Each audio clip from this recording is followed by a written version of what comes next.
죽음은 대낮의 좁은 거리에 나타났다. 양쪽으로 담이 있었다. 도시의 외곽에 가까운 곳이었다.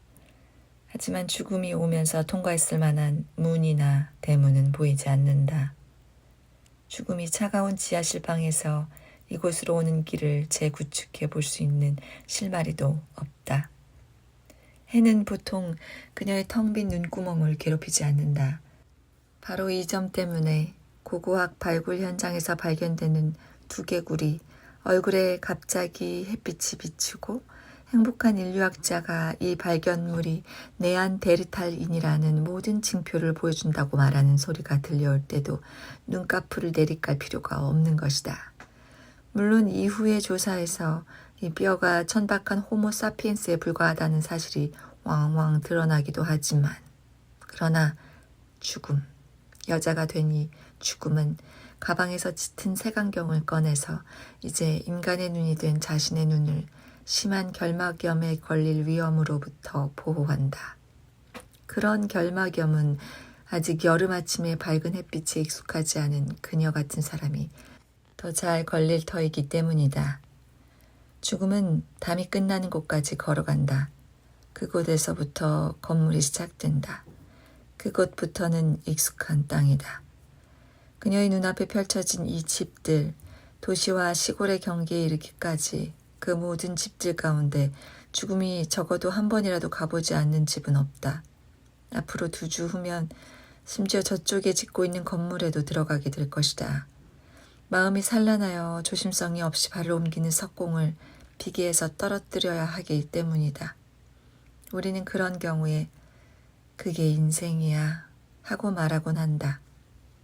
하지만 사실 그게 죽음이야 하고 말하는 게 훨씬 더 정확하다. 그러나 막 택시에 타고 있는 색안경을 쓴 여자를 본다면 죽음이라고 부르지 못할 것이다. 외려 그녀가 생명의 화신이라고 여겨 숨을 헐떡이며 그녀 뒤를 쫓아 달려갈 것이다. 다른 택시가 있다면 기사에게 저 택시를 쫓아가 주시오 하고 말하겠지만 그건 소용없는 짓이다.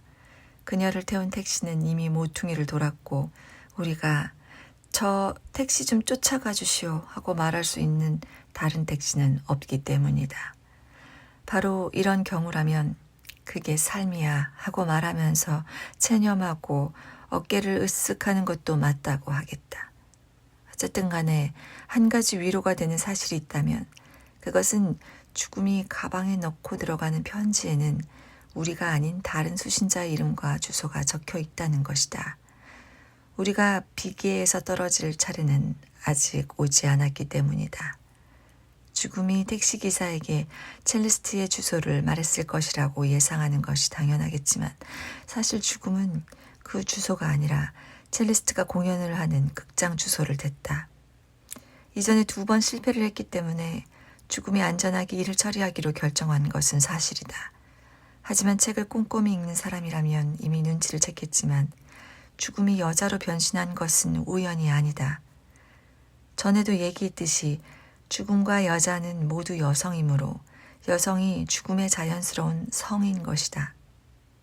낯은 바깥 세계의 경험, 특히 감정, 욕망, 유혹 같은 경험이 전혀 없음에도 죽음과 대화를 하다가 어느 시점에서인가 어떤 남자를 유혹하고 싶느냐는 이야기를 꺼냈죠. 그것은 전곡을 찌른 것입니다.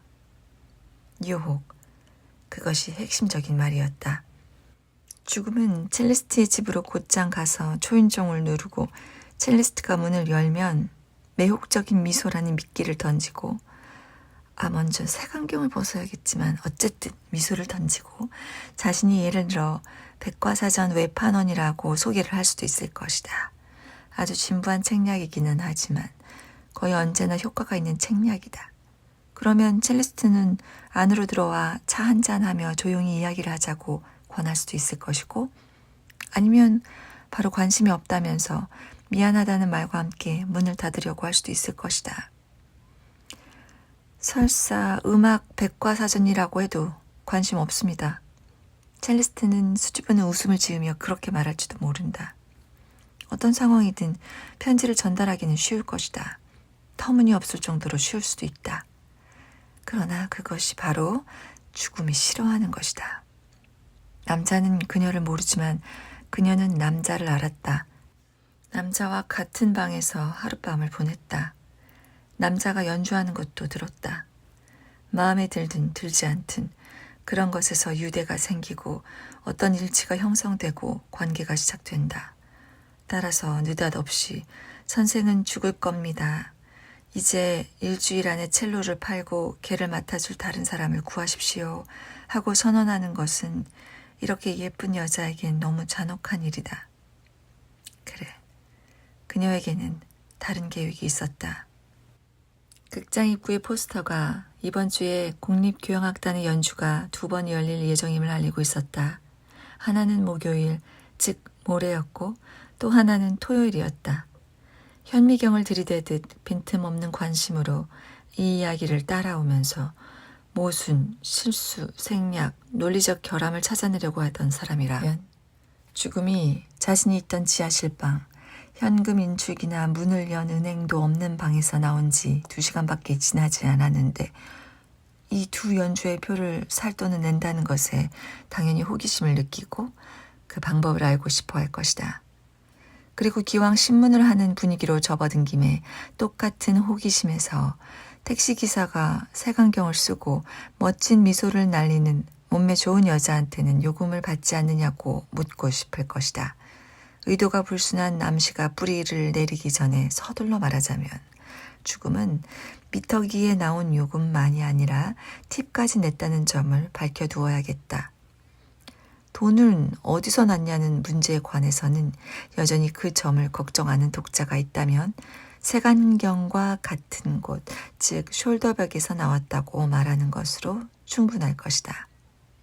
우리가 아는 한 원칙적으로 어떤 물건이 다른 물건과 같은 장소에서 나온다고 해서 안 될 것은 없기 때문이다.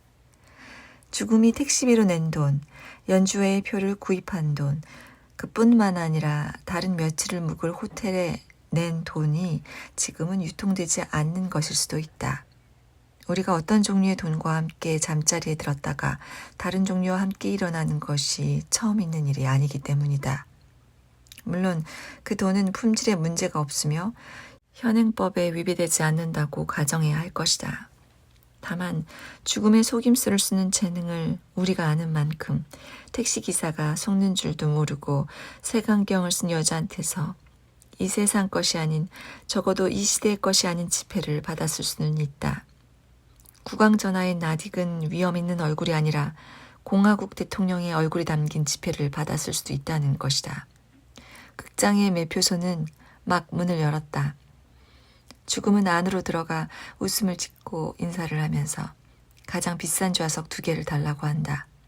하나는 목요일 연주회, 또 하나는 토요일 연주회인 것으로 죽음은 직원에게 두 연주회 모두 똑같은 자리를 원하며 더 중요한 것으로는 그 자리가 오른쪽에서 무대와 가능한 한 가까워야 한다는 그런 말을 한다. 죽음은 가방에 손을 쑥 집어넣어 지갑을 꺼내더니 맞는 액수라고 여기는 돈을 건네주었다. 직원은 거스름돈을 주었다. 여기 있어요. 여직원이 말했다. 즐겁게 관람하시기 바랍니다. 그런데 처음이시죠? 그렇죠. 전에 뵌 기억이 없어서요. 저는 사람들을 잘 기억하거든요. 사실 저는 절대 얼굴을 잊지 않아요. 물론 안경을 쓰면 바뀌어 보이긴 하죠. 특히 지금 쓰신 것처럼 색안경을 쓰면요. 죽음은 안경을 벗었다. 지금은 어때요? 분명히 전에 뵌 적이 없어요. 아마 그건 여기 있는 사람, 지금 나인 사람이 연주회 표를 사는 것이 처음이기 때문일 거예요. 사실은 바로 며칠 전에 오케스트라 리허설에 참여해서 재밌게 보았는데 아무도 내가 있다는 걸 눈치채지 못하더군요. 죄송하지만 무슨 말씀이신지 나중에 설명해달라고 말하세요. 나중에 언제요? 언젠가. 언제나 반드시 오고야마는 날에. 무서워요.